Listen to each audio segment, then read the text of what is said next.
Hello, welcome back to the next video in the CSC 280 Introduction to Cybersecurity. Today we'll finish talking about cryptography. Specifically, what we're looking at are the risks and the pitfalls incurred when you use cryptography. In the previous two videos, I introduced the concept of symmetric and asymmetric encryption as using one or two keys.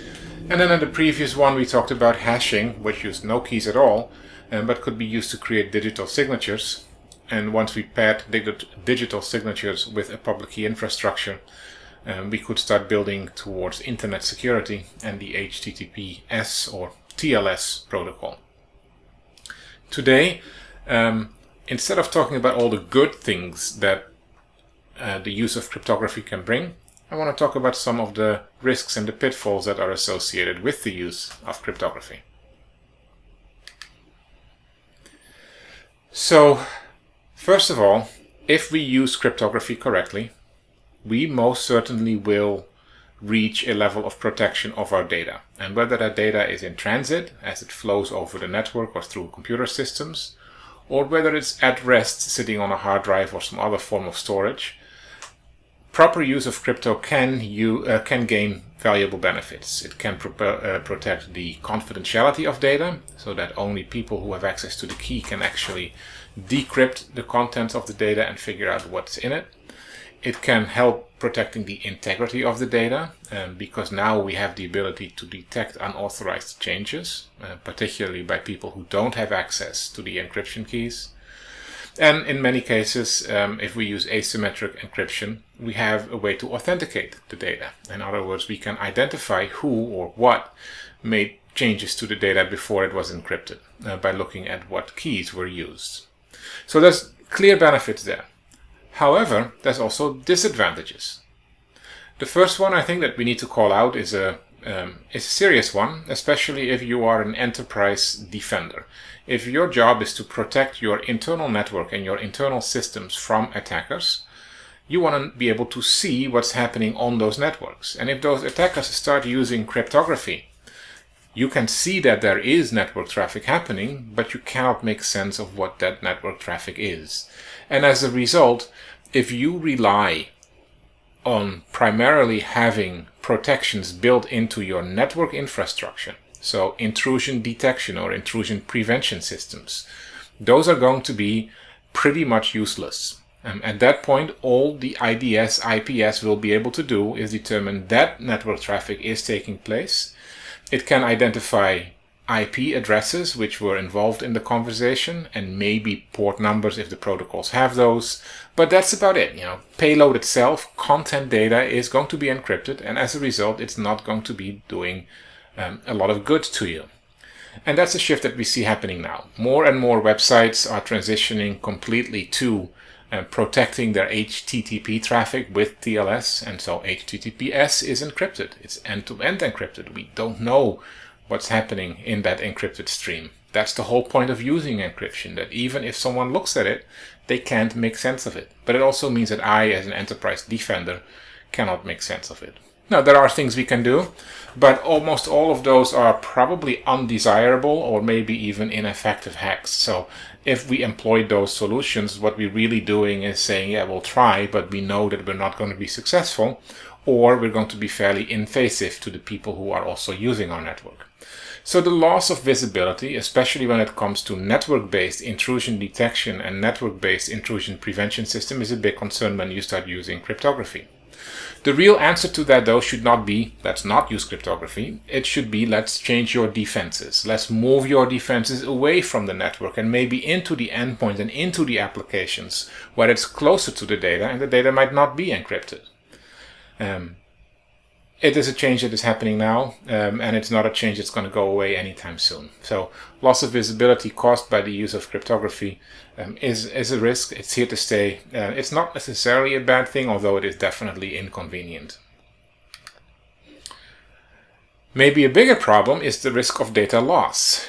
If I encrypt data and I lose my key, or I lose the password that unlocks the key, my data is gone too. The whole point is if you don't have the key, you can't access the data. Now I lost the key. Now my data is still there. I can see it sitting right in front of me. It's there. I just can't get to it because I was using a strong version of cryptography, but I lost the key. And that happens more often than you would think. And whether that is data stored in a file that you don't remember the password to anymore, or whether it's maybe a whole disk that was encrypted and someone left the organization, the computer came back, we needed to pull some data off it, and I don't know what password they chose. That should have been managed, but it wasn't. And so now any data that's stored on that laptop is unavailable. That was the whole point of encryption. If we encrypt a laptop, for example, we do that so that if the laptop gets stolen, a thief cannot access the data. But it also means that if I, as the legitimate owner of the laptop, don't have the key, I also can't access the data. So we have to be careful with that. And maybe bigger than that is backups. If we're going to make backups to an external media, whether it's another hard disk, whether it's a file in a cloud storage somewhere, or maybe even on a tape, and we're going to encrypt that backup, we have to be able to decrypt it again at some point in the future. And some point in the future could be weeks, months, and sometimes even years away. Can you really remember what key you used years ago? Because in the end, you do have to change your keys every now and then. That's the risk of the use of cryptography. Overhead is another big concern. Adding cryptography to whatever process we have adds work to whatever we're doing. And that's work for the computer, because cryptography uses mathematics, which means that it needs to do computations in the CPU of the computer. That overhead is generally negligible if you're talking about a laptop or a desktop, but if you're looking at your cell phone, anything you do extra has a direct impact, for example, on battery life. Or think about, you're operating a large, say a social media infrastructure, and instead of having to worry about one server, you have to worry about 500,000 servers or maybe 1 million servers. Even a 1% increase in overhead could potentially mean that you have to buy thousands of other computers and operate those computers. That means they need power, they need a place to be, they need to be cooled, they need to be protected. On an individual basis, the overhead is negligible. But once you start adding up all those places where this overhead takes place, it could get expensive pretty quickly. You also need people who are going to operate that infrastructure. You do more work, means you need to do more people. You can automate some, but you can't automate all. And of course, the next thing is, if you're going to be developing software or network protocols that use cryptography, it's going to make that development harder. It's going to make debugging your software harder. And as a result, many computer programming tutorials, almost the first thing they do is turn off all forms of encryption. That's a bad idea. At that point, you're teaching people not to use encryption or not to use security protections because they make life hard. And that's something you should never be teaching. But it is a valid concern. The other one is that there might be an unwarranted trust in security and privacy, where you can see, oh, I see the little padlock on my browser. Now everything has to be secure, otherwise that padlock wouldn't be there. Well, no, not really. There are still ways that, especially if you're part of an enterprise network, we can look at encrypted traffic. In our case, we choose not to. We do believe that since we are a university, the right for faculty members especially and students to be private on our network, to do their research without oversight and interference, is a big one. But it means that we can do less in terms of protecting the data. On the other hand, if you're in commercial environments where you might be able to, for example, sneak a certificate of a PKI root onto someone's computer, you could be generating your certificates on the fly, and you can do on-the-fly decryption. Plus, network level protections don't protect the computer itself. So, just because we use cryptography does not mean that we're secure and that our privacy is assured. So we have to make sure that when we use it, we raise our expectations accordingly.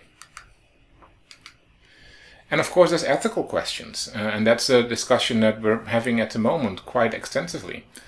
Some years ago, Apple was in the middle of this, where law enforcement in the United States came to Apple and say, I have this encrypted device. I want to know what's on it. And Apple goes, can't help you, it's encrypted. But you have to. And Apple goes, no, can't help you, it's encrypted. And that means that basically we have to make that decision is, if we are deploying strong forms of cryptography, and giving that over to consumers who can use that level of cryptography as they wish, are we doing society as a whole a service? Because at that point, a terrorist could hide the data on their computer. A child pornographer could be hiding data that's on their computer. And law enforcement would have no way of getting to that. Question is that worth it? Even at the time of recording, a week ago, in France and the Netherlands, law enforcement was able to break the cryptography or the backend systems of basically a messaging app that was used by the criminal underground there to figure out how they could securely communicate. And so they were under the impression that their entire operations were invisible from law enforcement because they were using cryptography. It turned out law enforcement had found a way around, and tens of thousands of crimes were probably prevented. Lots of people got arrested. The use of cryptography in that case gave some false sense of security, but it also had an ethical concern in there. Now, why is it so difficult to use cryptography correctly? Well, first of all, we learned about Kirchhoff's law, or Kirchhoff's principle, which said that, if the key is lost, you might as well not use cryptography. And so, great, a key I can protect. But if I have a large number of keys, a large group of people who wish to communicate with each other, I need a lot of keys. And especially in symmetric encryption, we need a lot of keys because I want to be able to communicate with everyone else, but I don't want the guy next to me also to know what I'm doing. So I need a key, a unique key for every other person, just like the person next to me needs a unique key for every other person. And that adds up very quickly. That's a quadratic complexity right there. Asymmetric is a little bit better. I don't share my secret key, so that doesn't have to be shared, and my public key can be shared with anyone, so that's pretty easy too. Still means that I need to keep track of where all those private keys are and who has access to them. Key management is very difficult.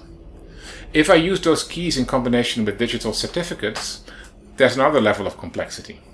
Those certificates are issued typically with dates on them, dates of validity. They're not valid before a particular date, and they are valid after a particular date. That means that I need to replace my certificates before they expire, because as soon as they expire, they can't be used anymore. And that expiration needs to be managed and tracked for every certificate. I need to know when it expires and replace it on time. I also need to pay for that because we're using a third-party provider and they don't do that for free. Cryptography is hard. It also needs to be configured because it constantly changes. New vulnerabilities are found in cryptography, new ciphers are adopted, but old ones are sunset. I need to make sure that I know exactly what cryptography I'm using and where in my systems I am using it, so that if I need to change something, I know exactly where and when to do that. So I need to maintain those systems and configure them appropriately. In many cases, cryptography is software. Software is written by people, people make mistakes, and that means that because cryptography is software, that software needs to be maintained and that software needs to be patched whenever vulnerabilities are discovered and fixed. It's more work, more overhead. If it breaks, it really breaks. Cryptography regulates access, and that means that if the cryptography breaks, systems become unavailable. And in the CIA triad, where we talked about confidentiality, integrity, and availability, the availability of a system is just as important as the other dimensions. So if we mess it up for real. And maybe another pretty strong concern is that only a handful of people really know how cryptography works. Most of us have an idea, but to really say that we understand every level of intricacy about this particular form of crypto, it's not happening. There might be, say, 100 people on this earth who have that level of understanding that they can comfortably say, yes, I understand all the ins and outs of the use of cryptography. And that means that for most of us, it's black box. We'll do our best and then, fire and forget, hope for the best. And that's not necessarily a situation you want to be in as a software developer or as an IT organization. So what does that mean? Does it mean we shouldn't be using crypto because it's so hard? Does it mean that we should be using crypto? And the answer is, at the moment at least, the general opinion seems to be crypto is good. We do want to use it, even though it does incur significant overhead, additional costs, and additional complexities. But the level of security that we get from it and the level of privacy that we get from it, even though we have to be realistic about the extent of security and the extent of privacy, at the moment that balance is going into, yes, let's use cryptography wherever we can, as long as we do it in a way that it's responsible and that it's manageable. And everyone will have to make in the end that determination for themselves. That's it for our brief introduction to cryptography. We have a whole other course, CSC 381, which is applied cryptography, that looks more at the computer science side of crypto. We look at CSC 380, which is computer network security, in which we play with these cryptographic tools hand-on, and we also do some demonstrations on how you can actually break crypto without breaking the crypto. Sounds a little confusing, but take the class and you'll figure it out. That's it for now.